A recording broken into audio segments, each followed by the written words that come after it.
What if WWE just made the biggest mistake of the year? Because on Monday Night Raw, a brand new faction stormed the ring, attacked everyone in sight, and immediately got fans talking about one thing: The Shield. But this isn't Seth Rollins, Roman Reigns, and Dean Ambrose. This group is younger, more unpredictable, and unlike the original Shield, they don't seem interested in protecting anyone. They're here to destroy everything. The most shocking part? They attacked LA Knight. They attacked Solo Sikoa. They attacked the Usos. And Jacob Fatu never showed up to stop any of it. So who are these masked attackers? Why did WWE bring them to Raw now? And could this faction completely change the future of the Bloodline story heading into Survivor Series? Welcome back to the Ringside Observer. I'm Kai. In this video, we're breaking down the debut of WWE's newest faction, why everyone is comparing them to The Shield, what their attack means for Solo Sikoa, LA Knight, the Usos, and the Bloodline, and why this group could become one of the most important stories in WWE before Survivor Series. Grab some popcorn and get comfortable because we've got a lot of dots to connect before this one's done. Let's get into it. Monday Night Raw ended with absolute chaos. The main event featured the Usos taking on the unlikely alliance of Solo Sikoa and LA Knight. On paper, it looked like another chapter in the ongoing Bloodline civil war. Fans expected interference. Fans expected drama. Fans expected somebody from Roman Reigns' side or Solo Sikoa's side to get involved. What nobody expected was an entirely new faction showing up and attacking everybody. 3 masked men suddenly appeared and laid waste to the entire scene. LA Knight got dropped. Solo Sikoa got dropped. The Usos got dropped. Security couldn't stop it. The commentators were stunned. And within minutes, social media exploded with one question: who are these guys? When the dust settled, it became clear that this wasn't a random attack. This was a statement, a declaration, a warning to the entire WWE roster.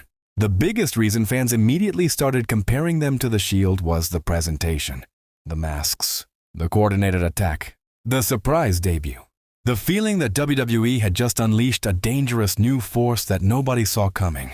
And honestly, the comparison makes sense. The original Shield changed WWE forever because they arrived with a purpose.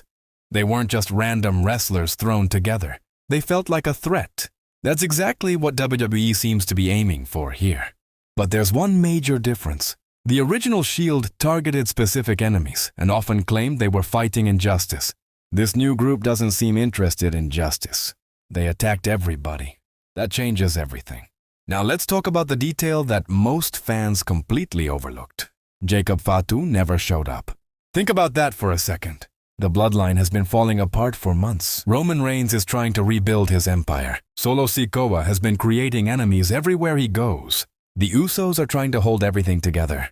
And now a brand new faction arrives and starts destroying everyone. Yet Jacob Fatu is nowhere to be found. That's suspicious. Very suspicious. Because Jacob Fatu has become one of the most important pieces in WWE's entire Bloodline storyline. Whenever chaos happens around the Bloodline, fans naturally expect Jacob to be involved somehow. But this time he wasn't, which raises a huge question. Was Jacob Fatu intentionally left out?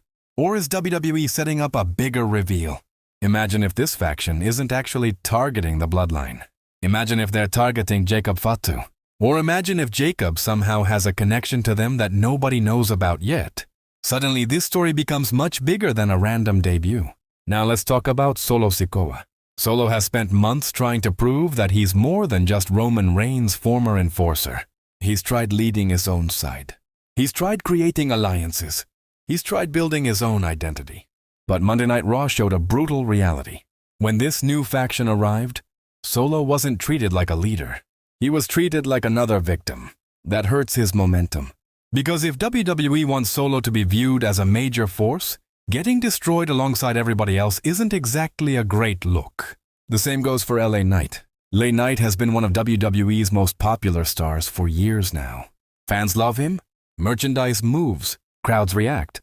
Yet this new faction didn't care. They attacked him just like everyone else.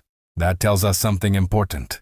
This group isn't choosing sides. At least not yet. Their message appears simple. Nobody is safe. And that's exactly why Survivor Series suddenly becomes very interesting. Because Survivor Series has always been about teams, factions, alliances, and war. What better way to introduce a dangerous new faction than just a few months before one of WWE's biggest faction-based events? That's why I don't believe this attack was random. I think WWE already has a long-term plan. I think this group is going to keep attacking people. I think they're going to force rivals to work together. And eventually they're going to become one of the central stories heading into Survivor Series. The question is whether they'll stand alone, or whether they'll eventually align themselves with a bigger power. Could Roman Reigns recruit them? Could Solo Sikoa try to use them? Could Jacob Fatu become their target? Or could they simply be here to destroy everybody until somebody finally stops them? Whatever the answer is, one thing is clear. Monday Night Raw may have introduced the most important new faction WWE has created in a very long time. The Bloodline is already fractured. Roman Reigns is trying to hold his empire together. Solo Sikoa is trying to build his own legacy. Jacob Fatu remains one of the biggest wildcards in the company. And now a mysterious new faction has entered the picture and thrown gasoline on an already raging fire. This story is only getting started. And if WWE plays its cards right, this could become one of the biggest storylines of the entire year. But now I want to hear from you. Who do you think is behind this new faction? Are they really WWE's version of the next Shield? Do you think Jacob Fatu has something to do with them? And will this group help destroy the Bloodline or accidentally bring the family back together? Drop your thoughts in the comments below. If you enjoyed this video, don't forget to like, subscribe, and turn on notifications so you never miss an upload. And as always, thank you for watching The Ringside Observer. I'll see you in the next one.